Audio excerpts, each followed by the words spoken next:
today, the question that we're talking about is how do you give your kids independence? Which is a really good lesson, right? Okay. That's a tough one. It is because a tough do one. you play the role of I'm going to stay away and let them figure it out on their own? Right. Am I going to overparent and try to teach them every move? Or you're going to let them go and Or leave you them let 'em alone for go. hours? And that's the question. Right. So for one mom in Illinois, it was a quick walk alone with a dog. So her 8-year-old went around the block and someone called child services. Stop it. Now the mom, yes, someone did call child services. I shouldn't laugh because that's, actually serious. But Right. it wasn't a serious event, right? So now the mom, her name is Corey Wyden, is being investigated. So Wyden says that she wanted her daughter to start learning responsibilities, which is why she had to go walk the dog. She was gone for about 5 minutes, and the next thing I know, the police are at the door. I said, is there a problem? And she said, well, how old is she? And I said, she's 8.5. She said, oh, okay, well, we got a report of an unattended 5-year-old.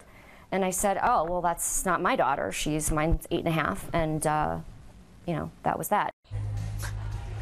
All right, so police quickly determined nothing was wrong, but Corey says 2 days later, the Illinois Department of Children and Family Services launched an investigation.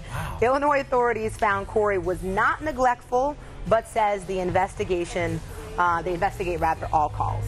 I know. Boy. I know. Well, I'm glad they were doing their job, I guess. They have to follow They have up. to do that, which is good. Okay, let me tell you about the rules in different states. Okay, here we go. So laws on leaving kids alone, they do vary state by state and can be vague. So in Illinois, children under 1 can't be left without supervision for an unreasonable period of time. And then in Washington State... Wait, unreasonable. Unreasonable. I know. Okay. That's kind of broad, right? Unreasonable. Quotes, Like walking the dog.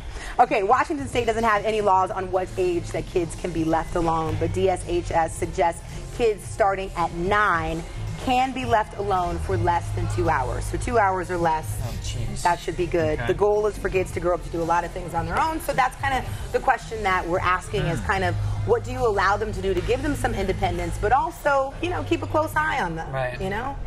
That's I remember tough. being able, I was 9 and I was in charge of my younger brother and younger sister. I would have to walk every day to go pick them up. Absolutely. And bring 'em home. Yeah. So, I'd say 9 I had or to walk 10 is a home. really good Yeah, age, or middle 8 school. even. Yeah. Taking public transportation, that was big for me growing up. Really? Well, for my parents You were in to be able to Chicago, teach right? me, right outside Chicago, how to get on public transportation. Take the bus, get home from school, get to someplace. At what age? I think that's important. I think it was about 10. Okay. Yeah, it was all right. about 10. Gosh, used to, just, hey, go outside, don't come home till it's dark, Right. and you'd be like a cowbell or something.